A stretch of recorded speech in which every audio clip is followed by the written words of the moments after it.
함께 나누실 말씀은 신약성경 로마서 5장 12절 한 절 말씀입니다. 신약성경 245페이지에 있습니다.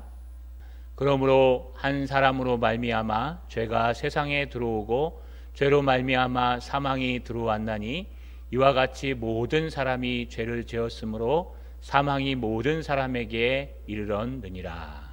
아멘. 자, 우리 하나님 앞에 손을 들어 인사하겠습니다. 주님, 우리의 상태를 깨닫게 하옵소서. 예, 오늘은 소요리 문답 17번째 인간의 타락에 대한 상태를 배우려고 합니다. 소요리 문답 17번을 제가 읽을 텐데요. 제 것을 크게 하고 여러분 걸 조그맣게 해서 보이려나 모르겠습니다. 제가 크게 읽으면 여러분은 마스크 쓰셨으니까 마스크로 조용하게 답을 읽어주시면 됩니다. 이 타락이 인종으로 하여금 어떤 지위에 이르게 하였는가?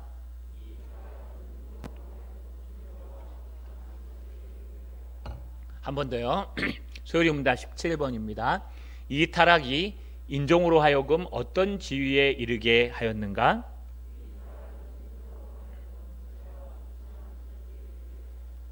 예, 우리가 소요리 문답을 통해서 우리 인간의 상태, 하나님은 누구신지 소요리 문답 강해를 통해서 나누고 있습니다. 오늘 말씀은요, 우리가 타락한 것이 과연 우리 인종, 저는 인종이라는 단어보다 인류라고 했으면 좋겠는데, 사람을 표현할 땐 인류보다 인종이 더 맞는 것 같습니다. 바뀐 게 우리 인류로, 우리 인종, 사람으로 하여금 어떤 지위에 이르게 하였는가, 어떤 위치에 이르게 하였는가를 물어봅니다. 이것의 답은요, 이 타락은 인류, 인종으로 하여금 죄와 비참한 처지에 이르게 하였다. 그동안 아담과 하와가 어떻게 타락하였으며 그 타락이 전 인류에게 미치는 것은 대표성의 원리와 또 평행성의 원리를 가지고 미친다고 여러분에게 말씀드렸습니다. 그렇다면 이 타락한 가운데 있는 사람들은 어떤 상태에 있는가? 이것이 원래 대답입니다.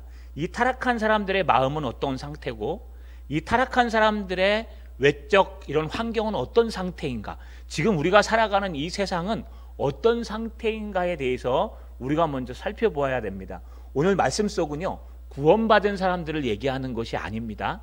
아직 구원받지 못한 저 세상 사람들, 예수를 영접하지 못하고 성령이 내주하지 않는 세상 사람들이 어떤 상태에 있는지 우리가 알아야지만 그들을 전도하고 그들과 대면하고 그들과 이야기할 때 하나님이 그들을 대면하는 그 모습으로 우리가 불쌍히 여기기도 하고 또 긍휼히 여기는 마음도 갖기 때문에 오늘 본문의 문제는요, 바로 이 인류, 아직 타락해서 구원받지 못한 인류의 상태가 어떤가를 살펴보려고 합니다. 따라 읽겠습니다. 죄인의 상태는 전적 타락과 어둠이다. 한 번 더요. 죄인의 상태는 전적 타락과 어둠이다. 여러분, 성경은요, 흑백 논리가 정확합니다. 성경은 중간이 없습니다. 성경은 진리면 진리 아닌 것, 이것이 진리가 아니면 이건 진리인 것, 이런 흑백 논리가 정확한 게 성경입니다. 그래서 여러분, 이 흑백 논리를 무너뜨려 버린 사람이 여러분 히에르 케고르라고 말씀드렸죠. 정반합의 원리로 해서 진리와 진리가 아닌 것이 정확했는데 어느 순간 진리와 아닌 것 사이에 합쳐서 또 다른 하나를 도출한 것, 정반합, 또 합해가지고요, 여러분 그렇게 진리를 점점 다분화시키고 세분화시켜 갔습니다. 좋은 점도 있지만 문제가 심각해졌습니다. 여러분, 문제는요, 성경은 정확하게 여러분 진리냐 아니냐를 나누고 있다는 거예요. 그래서 성경은요, 이 땅의 사람들을 영적으로 두 사람만 나눕니다. 두 부류로. 하나는요, 중생한 사람, 하나는 중생하지 못한 사람. 중생이라는 게 한자를 읽으면 갱생입니다. 거듭나다, 다시 태어나다라는 뜻이에요. 하나는 다시 태어난 사람, 하나는 다시 태어나지 못한 사람. 그럼 다시 태어나는 게 뭡니까? 우리 요한복음 강해 듣고 계시죠? 물과 성령으로 나지 아니하면 다시 태어난 게 아니니라. 그래서요, 하나님의 은혜로 성령께서 우리 안에 들어오셔서 우리의 귀를 열어 예수 그리스도를 내 마음에 영접하게 하시고 예수 그리스도를 신하게 하시는 것, 이게요 우리 힘으로 되는 게 아닙니다. 성령이 아니고는 예수를 주로 시인할 수 없느니라. 그래서 성령께서 우리를 구원하신 분, 예수 그리스도를 우리 마음에 믿는 사람, 이 사람은 중생한 사람이라고 얘기하고요. 그렇지 못하고 여러분 그냥 비스무리하게 믿기만 해도 각성인이라고 얘기하지 구원받은 사람이라고 얘기하지 않습니다.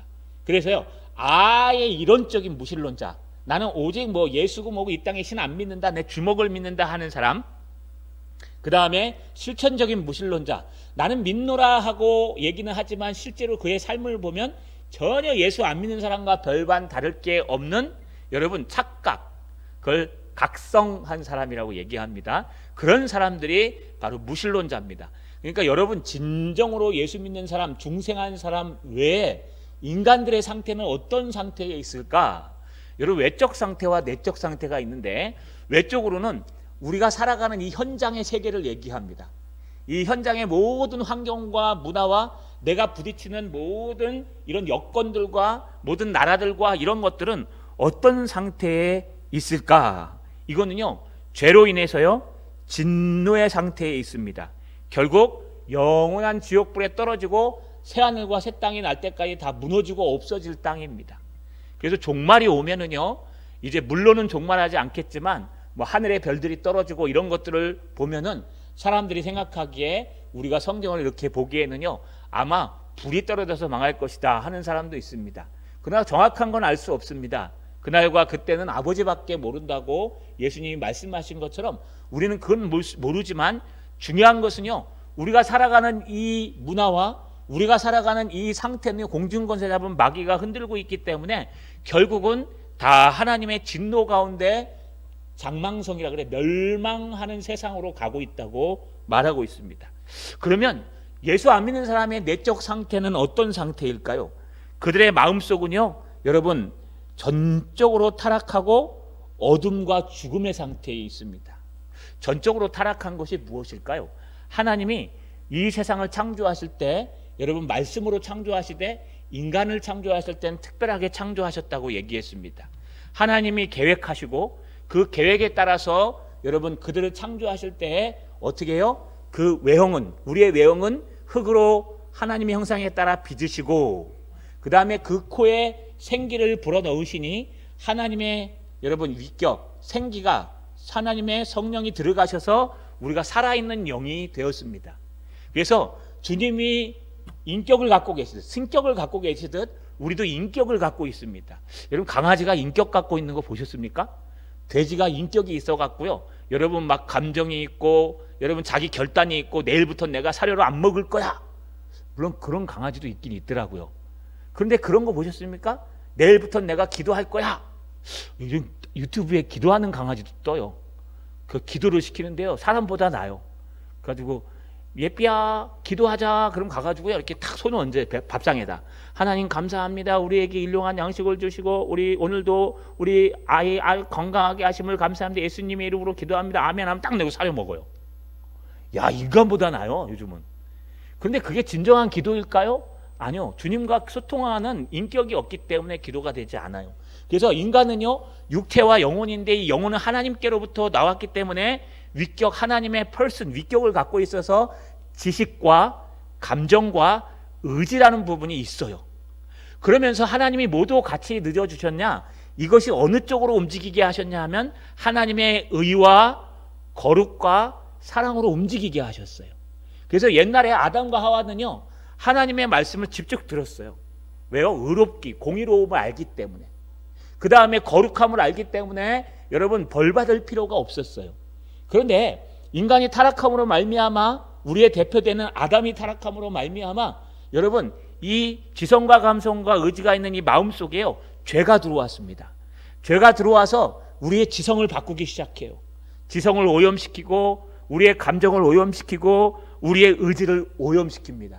그렇게 해서 여러분 하나님에 대한 거룩함을 아는 지식을 끊어버리고, 또 하나님에 대한 모든 감정을 끊어버리고 하나님에 대한 모든 것들을 다 끊어버려서요 우리의 외적 내적인 상태는요 이제 구제불능이요 절대로 우리 힘으로는 하나님을 알 수 없는, 정말 죄를 짓기 싫어도 안 지울 수 없는 전적 타락의 상태에 들어갔다는 거예요. 이것이 성경이 말하는 세상 사람들, 안 믿는 사람들의 모습입니다. 그래서 여러분, 안 믿는 사람한테 가서 아무리 많은 지식과 많은 경험을 가지고 많이 떠들어도요, 못 알아듣습니다.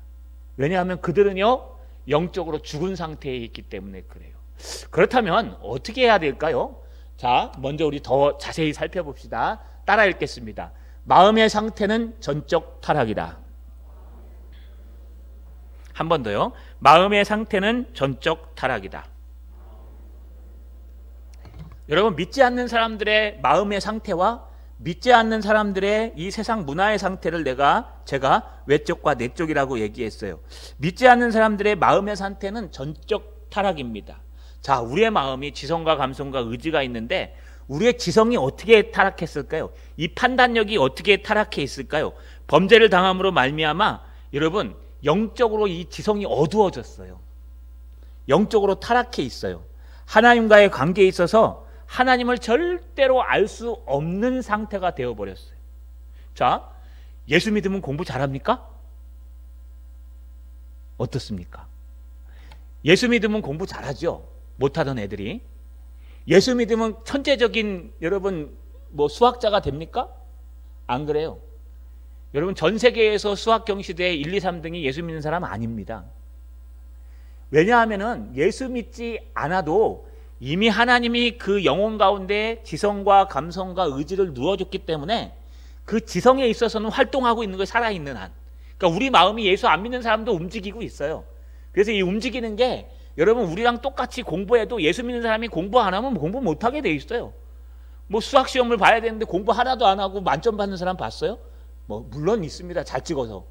근데 그게 오래 갑니까? 못 갑니다. 그래서 우리 믿는 사람들도 예수 믿으면서 기도해야 되는 거예요. 더 열심히 공부해야 되는 거예요. 그런데 예수 믿지 않는 사람들로 공부하면 공부 잘합니다. 더 열심히 하면 열심히 잘합니다. 여러분, 왜요? 이 지성은 여전히 타락해 있지만 남아 있어요. 그런데 못하는 게 하나 있어요. 그게 뭐냐 하면 하나님의 살아계시는지, 하나님이 공의로우신지, 하나님의 진리가 무엇인지, 하나님이 거룩하게 여기시는지 무엇이는지 하나님에 관해서 물어보면은요, 어렴풋이 얘기는 할 수 있어도 절대로 모릅니다. 이것은 전적 타락해서 그래요. 세상 사람들에게 성령이 아니고서는요, 아무리 지성으로 설명하고 논리로 설명하고, 여러분, 신 존재 증명이라 그래서 철학에서요, 신이 있다는 것을 증명하는 5가지 방법이 있습니다. 그 방법을 아무리 사용해도요, 그가 예수 그리스도를 영접할 수 있는 성령의 은혜가 없으면 절대로 예수 못 믿는다는 거예요.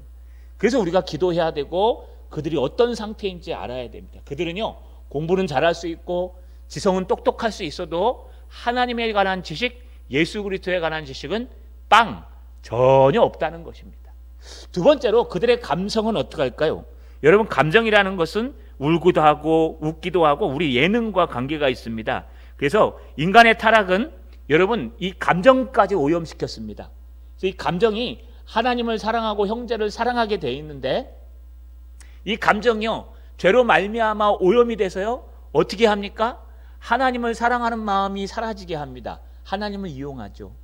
또 여러분, 형제를 사랑하는 마음이 아니라 여러분, 당을 나누고 또 우리 편, 저 편, 또 형제를 미워하는 마음, 형제를 책망하는 마음, 비방하는 마음이 더 많아요.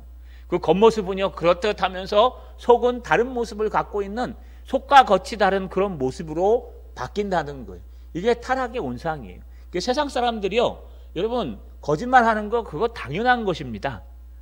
그 사람들은 진실만 말하는 사람도 있겠지만 그 진실은 세상적인 진실일 뿐이지 그것에 대해서 우리가 거짓말할 수도 있다라는 걸 인정하고 사셔야 돼요. 왜냐하면 우리의 감성이 타락했어요.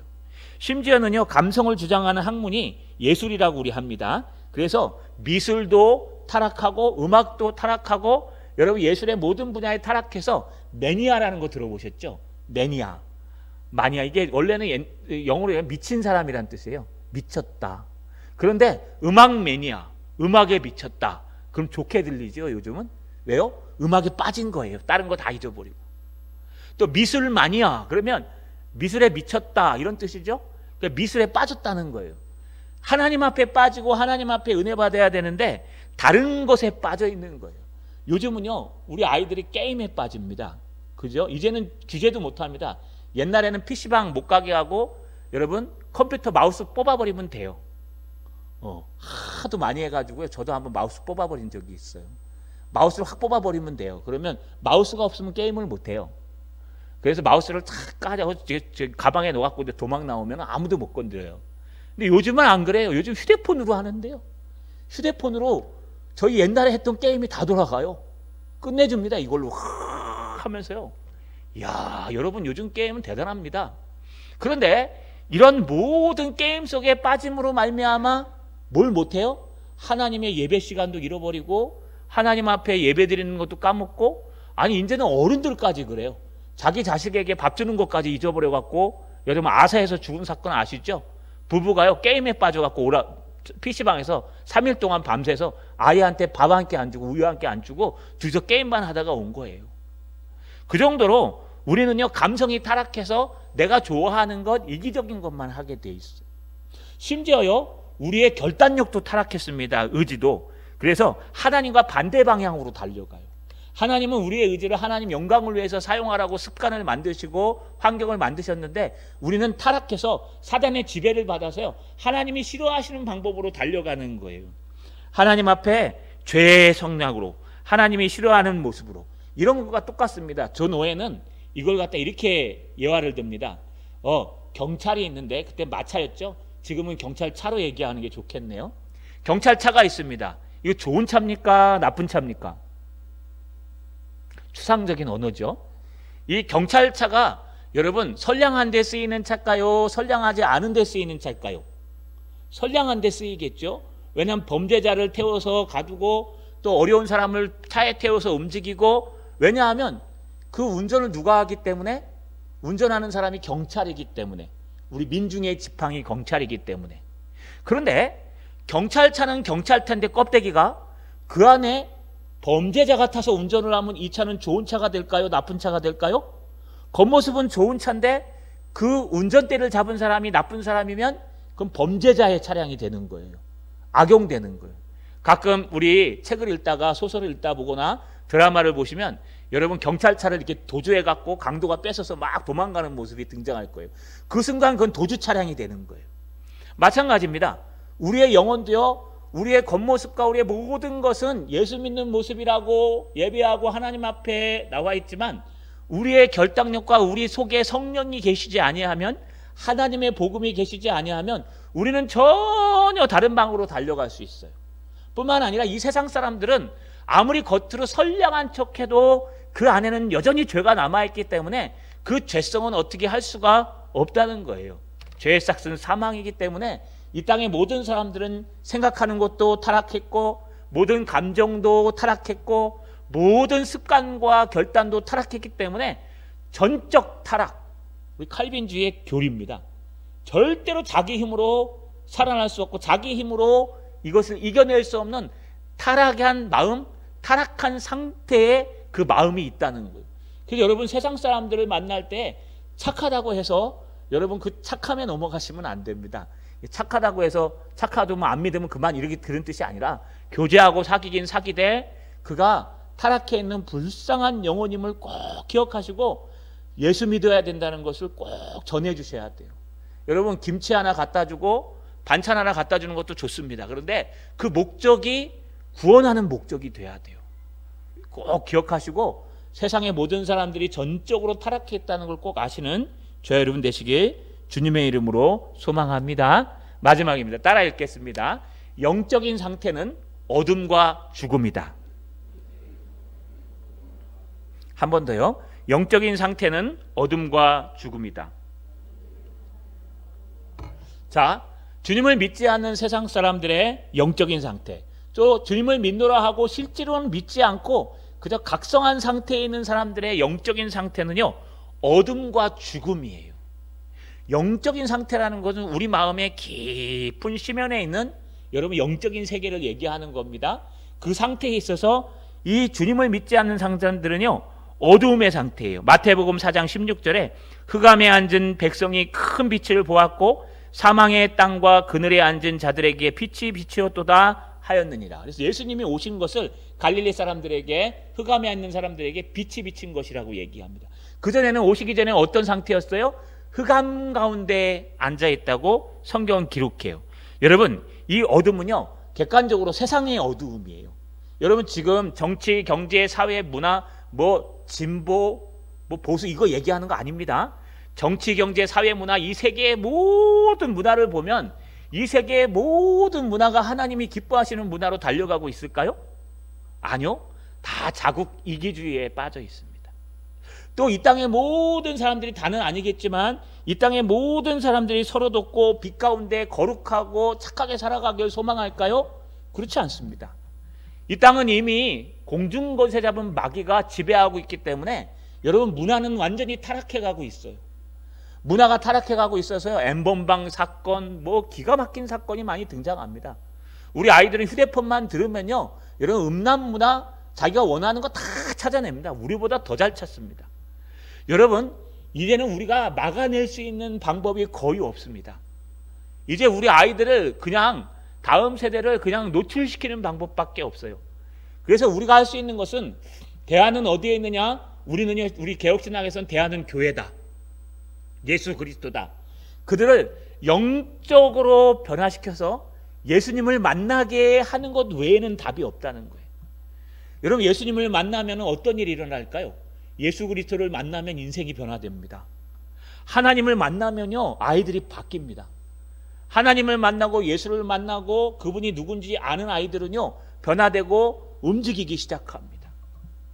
저는요, 이거 아들 자랑 아닙니다.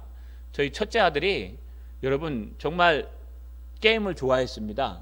저도 게임을 좋아해가지고요. 여러분, 스타크래프트라는 게임이 있어요. 전략 시뮬레이션 게임인데, 제가 컴퓨터를 하다 보니까 우리 아이에게 제가 가르쳤어요.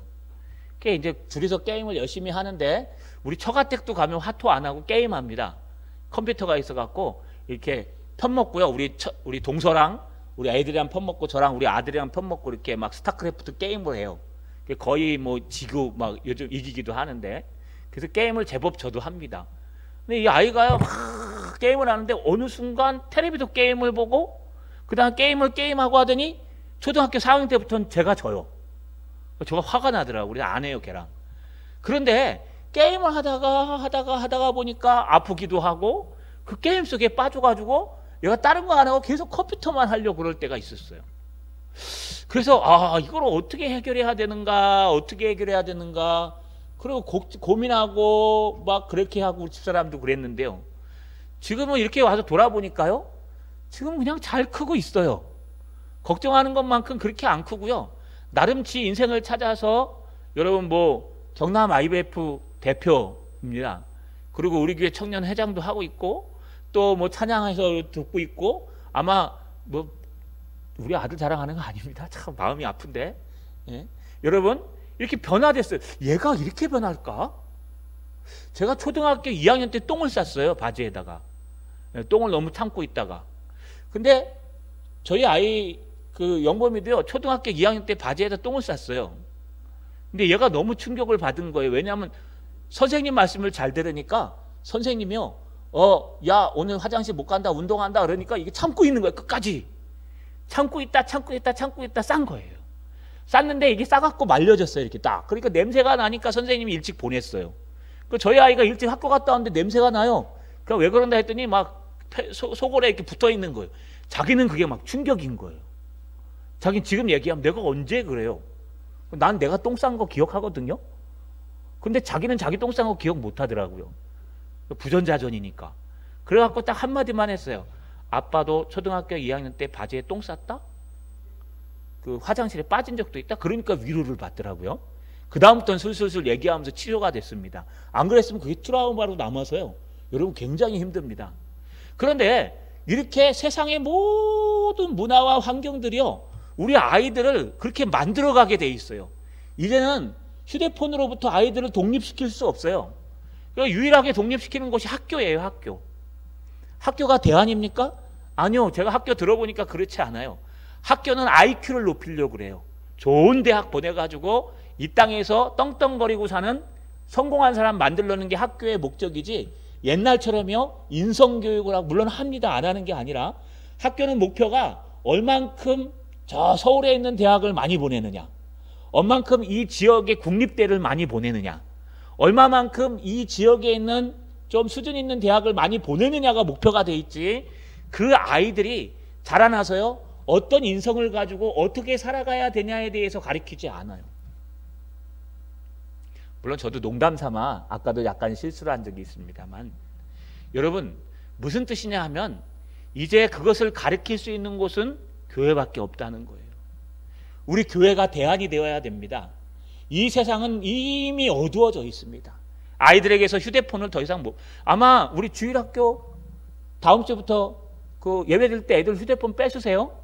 지금 뺐겠다, 그죠? 그럼 교회 안 와요, 애들. 학생부 예배 드릴 때 휴대폰 우리 목사님 뺐겠죠? 예, 뺏어 불어. 예배 드리는데 휴대폰 하면 돼. 그러면 교회 안 와요. 왜냐하면 교회는요 그런 자제력이 없어요. 부모님이 안 다니는 이상. 근데 학교는요 안 가면 자기 손해인 거예요. 왜냐하면 검정고시 쳐야 되니까. 학교 외에는 그 휴대폰을 뺏을 만한 데가 없어요. 근데 학교에서 그럼 당연히 인성교육을 시켜야 되는데, 여러분 그런 영적인 교육을 학교에서 시킬 수가 없어요. 그래서 이 세상은요 어둠 천지입니다. 어둠이에요. 안 믿는 사람들은 어디가 길인지도 모르고 달려가요. 여기가 길인가비요 하고 열심히 공부하고 열심히 달려가서 열심히 가서 대학 가서 딱 서보니까 취업해야 되네. 그럼 취업을 위해서 또 열심히 달려가요. 우리 4학년이 딱 되면은요 대학원 가야 되나? 취업해야 되나? 코로나네요. 어떡하지? 그래 또 열심히 달려가요. 그래서 좀 성공한 애들은 취업을 해요. 취업하면 직장 들어가면 행복합니까? 직장 들어가면 또 상사들한테 찔리고 이거 하고 저거 하고 승진해야 돼요. 승진이 더 스트레스예요. 여러분 막 머리가 빠질 정도로 힘들어요. 과장 달아야 되는데 동기들은 과장 달았는데 만년 대리예요. 그리고 부장 달아서 올라가는데 만년 과장이에요. 그럼 나와야 돼요. 그래서 사오정 또 여러분 이런 것들이 생긴 거예요. 이렇게 세상은요 경쟁 사회와 어두운 상태와 이 세상에서 우리가 무엇을 가지고 어떻게 살아갈지에 대해서 우리가 다 있어요. 그래서 바지에 똥 싼 사람들이 이 땅에서 승리하기가 힘들어요. 왜냐하면요 그게 트라우마로 남기 때문에 뭔가 모자르는 애도 남아요. 이 땅의 모든 것은 어두운 상태여서 더 이상 우리의 세상 사람 힘으로는요 착한 일을 할 수가 없어요. 또 하나 주관적인 어두움이 있는데, 그건 뭐냐면 우리 개인적으로 다 어둡고 다 치우쳐 있다는 거예요. 아까 말씀드린 대로 전적으로 타락했기 때문에 우리 지성도 한쪽으로 삐딱하고요, 우리 감성도 여러분 당을 나누는 그 은혜로 삐딱하고요, 여러분 우리 습관도 작심삼일 용두삼이 막 이런 말들이 수많이 있어서 우리 힘으로는요 여러분 절대로 우리 힘으로는 이 어두움을 빠져나올 수 없어요. 그래서 어디가 길인지도 모르고 살아갑니다. 또 이 어두움으로요 모든 성장과 모든 것들이 멈춰버립니다. 여러분 에베소서 4장 18절에 보니까 하나님의 생명에서 떠나 있는 것이라고 표현해요. 하나님이 생명이신데 그 생명으로서 떠나 있기 때문에 그들은 하나님이 보시기에 죽은 사람들이에요. 안 믿는 사람들은 하나님이 보시기에 영적으로 어두운 상태, 영적으로 완전히 죽은 상태, 그 마음은 전적으로 타락해 있어서 하나님이 보시기에 선한 일을 절대로 자기 힘으로는 못하는 상태에 있다는 거예요. 그걸 제가 지금 도표로 그린 거예요. 그 영적으로 죽은 상태라는 거, 어두운 상태, 영적 죽음, 전적 타락이 우리 마음속에 있어서 우리 마음이 하나님이 들어가야 될 공간이 있는데 하나님이 안 들어가시니까 다른 것들로 채워요. 성공, 돈, 명예, 권력. 그래서 여러분 빠져나오기 가장 어려운 것 중 하나가 술 중독, 마약 중독이에요. 요거보다 더 어려운 중독이 뭔지 아십니까? 노름 중독. 그래서 화토 노름 중독에 빠진대. 한쪽 발 자르면 한쪽으로 하고요, 이쪽 팔 자르면 발가락으로 한대요. 그 정도로 힘들어요. 요거보다 더 어려운 중독이 뭔지 아십니까? 정치 중독이래요. 그래서 한번 정치에 빠지면요, 여러분 전 정치를 얘기하는 거 아니에요. 한번 정치에 빠지면 그 맛이 들리면요, 여러분 이게 이 노름이나 이 술 중독, 마약 중독보다 더 심하대요. 집 다 날리고 나서 정치 끝난다는 거예요. 그 정도로 사람들은 이 공허한 마음을 채우기 위해서 몸부림쳐서 그 공허를 추구합니다. 새로운 악을 만들어내서요, 새로운 죄를 만들어내고 새로운 공허함을 만들어내서 어디에 내 마음을 둘 것인가, 어디에 내 마음을 빠칠 것인가, 그들은 자연의 상태는요 계속해서 영적으로 어둡고 죽은 상태에 있다고 얘기합니다.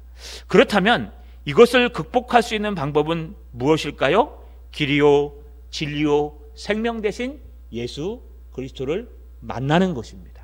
할렐루야. 할렐루야. 만나지 않으면 아무 일도 안 일어납니다. 만나지 않으면요 전적으로 타락한 우리 힘으로는 우리가 이겨낼 수 없어요. 우리 아이들에게 예수를 만나게 하는 것이 가장 중요합니다. 우리 청년들에게 예수를 만나게 하는 것이 가장 중요합니다. 이 땅 모든 사람들에게 예수를 만나게 하는 것이 가장 중요합니다. 그것은 우리가 하는 것이 아니라 성령이 아니고서는 예수를 주로 시인할 수 없느니라. 성령이 하시는 거예요. 성령이 그의 눈을 열고 마음을 열매 하나님의 말씀을 받아들이니라. 이 말씀처럼 성령이 하실 수 있도록 우리는 기도하는 거예요. 자, 여러분 이 땅에서 성공하는 거 그렇게 중요하지 않아요. 저희는 아이들에게 이렇게 가르칩니다. 엄마 너 큰 회사 갈 필요 없다. 물론 갔으면 좋겠어요. 저도 막 이렇게 잘 됐으면 좋겠습니다. 요즘 고민하고 있는데 그러지 말고 그냥 작은 회사 탄탄한 회사 들어가서 직장 생활하면서 네가 좋아하는 피아노 배우고 싶다는데 피아노 치고 하나님 앞에 찬양하는 사람 되면 되지 않겠냐. 여기 집사님이랑 장로님 봐라. 여기 앞에서 지혜가 얼마나 행복하냐. 행복하시죠? 예, 행복해야 됩니다. 안 행복하면 우리 영미 큰일 납니다. 그 앞에서 찬양한 우리 이정재 집사님 봐라. 얼마나 그 기쁘게 찬양한. 엄청 준비해요. 일주일 전부터 밴드에다 올려요. 찬양을 이렇게. 이번 주 이거 찬양한다고 연습하라고. 막 파트별로 올려요. 막. 그리고 여러분 조사해 보니까 기독교에서 누가 가장 오래 사는 줄 아십니까? 찬양대. 예, 옛날엔 성가대라 그랬죠. 찬양대 부원들이 가장 오래 산대요. 우리 은퇴하신 분들 오래 사시려면 찬양대에 들어오세요. 할렐루야. 예, 우리 은퇴하신 분들 오래오래 사시려면 찬양대에 들어오세요. 왜냐하면 하나님을 찬양하니까 막 마음이 기쁘대요. 그래가지고 이 통계적으로 따져보니까 가장 예수 믿는 사람 중에 행복지수가 높은 교회 안에 사람이 누구냐? 목사? 제일 스트레스 많이 받는데요. 제일 먼저 가고. 그래서 여러분 오래 살려면 목사하면 안 됩니다. 부목사님 우리 오래 삽시다. 그런데 그러면 사모? 아니요. 그 다음이에요. 사모님이. 목사한테 뽑겨 죽어요. 그래서 가장 행복한 사람이 누구냐 하면 찬양대 부원이래요. 지휘자도 오래 못 살아요. 지휘자도 뭐 이렇게 해가지고 막 스트레스 받잖아요. 안 나오면. 찬양대 부원이 가장 오래 사는데 이거 통계에 나온 거예요. 그래서 여러분 찬양단에 들어오세요. 찬양대. 그러면요 오래 살아요. 또 하나는 헌신하는 사람, 청소하는 사람이 오래 산대요. 왜냐하면 그 기부하는 사람의 마음이 있다네요. 그래서 열심히 청소하고 열심히 하나님을 섬기면 그 충만한 은혜가 있대요. 그래서 청소하는 사람이랑 찬양하는 사람이 가장 오래 산대요. 교회 안에서. 오래 사는 게 중요하진 않지만 여러분 이렇게 우리가 주님을 만나면 돼요. 저희도 저희 아이한테 그럽니다. 그냥 너 큰데 생각하지 말고 그냥 이게 교회 가까운데 작은 교회 옆에 가서 그냥 중소기업 다니면서 너 찬양하고 싶은 거 해라. 피아노 배우고 싶으면 피아노 배우고 기타 지금 잘하니까 기타 더 하고 찬양 인도자가 되라. 그래서 한 교회, 우리 교회는 안 되고 아빠가 담임 목사니까 그래서 한 교회 다 찬양 인도 맡아서 찬양을 준비하고 얼마나 행복하냐. 저희 집은요 막 저녁 때가 되면 찬양 안 부를 수가 없어요. TV를 크게 못 켜요. 왜냐면 우리 아들 찬양 연습한다고. 뭐 IBF 대표라고 찬양 인도자라네요. 그래갖고 자기가 찬양 인도하는데 요즘 줌으로 하니까 옆에서 같이 못 불러준대요. 그래갖고 목소리도 좋아야 된대. 꽥꽥거리면서 찬양하는데 전혜진 집사님한테 미안해갖고 옆집에 들릴까봐 그래야 창문을 다 닫아서 가끔 한 번씩 물어봐요. 들립니까? 그러면 안 들리신대. 우리 집도 전혜진 집사님 안 들려요. 여러분 그 정도로 막 찬양을 하는 거예요. 근데 아버지로서 보면요 얼마나 행복한지 몰라요. 저는 저희 아들이 자랑스럽습니다. 바보라 그래요. 바보라. 지 아들 자랑하는 거. 왜냐하면 다른 것보다 하나님을 찬양하고 예배하는 일에 앞장서서 하는 그 행복한 모습을 보면서 얼마나 감사한지 몰라요. 토요일날 우리 새벽에 우리 8시에 모입니다. 우리 청년부 리더 모임을 8시에 합니다. 청년들이 아침 일찍 아침형 인간이 되자 그래갖고 제가 하자는 거 아닙니다. 저는 끌려갑니다. 저는 아침보다는 저녁 인간이라 좋아요. 토요일날 그 시간에 좀 푹 자고 싶고 9시에 나오고 싶은데 이것들이 9시에 모임을 하재요. 그래갖고 하게 됐어요. 어쩔 수 없이. 그래 8시서부터 일어나갖고 7시서부터 준비합니다. 8시에 일어나갖고 하는데요. 리더 모임을 하는데 저희 아들은 여기 와서 8시 반부터 세미나 일찍 와갖고 찬양 인도합니다. 줌으로. 그것도 혼자 해요. 이렇게 6명 저랑 앉아있는데. 그런데 혼자 하니까 자기가 은혜하고 자기가 다 해야 되는데 아들의 그 모습을 이렇게 보면서요. 제가 얼마나 행복하고 감사한지. 하나님, 저 못난 놈 옛날에 이리 쓰러지고 저리 쓰러져서 공부 못해도 좋으니까 건강하게만 자라다오. 또 한날은 학교 갔다 와서 아버지 436명 중에 435등 했어요. 중학교 때. 그럼 야 그래도 1등은 못했네 그랬더니 걔 시험 기간에 빠졌어요. 아파서. 그 지가 꼴찌예요. 그 한날은 갔다 오니 아빠 영어 포기했어요. 영어는 나랑 안 맞아요. 또 한날은 갔다 오니 수학 포기했어요. 여러분 그 얘기 들어보시면 그것도 괜찮아요. 근데 쓰러지는 거 보시면 사람이 막 힘들어집니다. 그런데 그런 아이가 하나님의 신앙으로 이 어려운 상태에서 하나님을 만나고, 우리 교사 선생님 너무 감사해요. 우리 주일학교 선생님들과 우리 학생부 교사들과 우리 권사님들과 정말 저희 아이 영어도 다시 잡아주고 수학도 다시 잡아주는 바람에 여러분 저 꼴찌가 대학을 가더라고요. 또 면접 봐서. 그러니 지금은 뭐 대표되고 뭐하고 찬양인도 하고 아침에 은혜 받았다고 막 눈 감고 찬양하고 뭐 기도합시다 하는데 저보다 더 잘해요. 그래서 제가 얼마나 감사하고 좋은지, 중요한 것은 하나님을 만나는 것이구나. 꼴찌도 괜찮습니다. 1등하면 더 좋고요. 여러분 좋은 데 가도 좋아요. 근데 좀 안 좋은 직장 다녀도 괜찮아요. 배달하면 어떻고 청소하면 어떻습니까? 중요한 것은 그 아이가 정말 하나님을 만났느냐, 그 아이가 정말 주님 손안에 붙잡혀서 살아가고 있느냐. 정말 낮에는 일하고 저녁 때는 공부하고 하더라도 그 아이가 하나님을 만나서 기쁨으로 주님을 찬양하고 기쁨으로 주님 앞에 예배하고 하나님 살아계심을 인정하고 하나님이 이럴 때는 어떻게 하셨을까 고민하고, 그것이 얼마나 좋을까요? 왜요?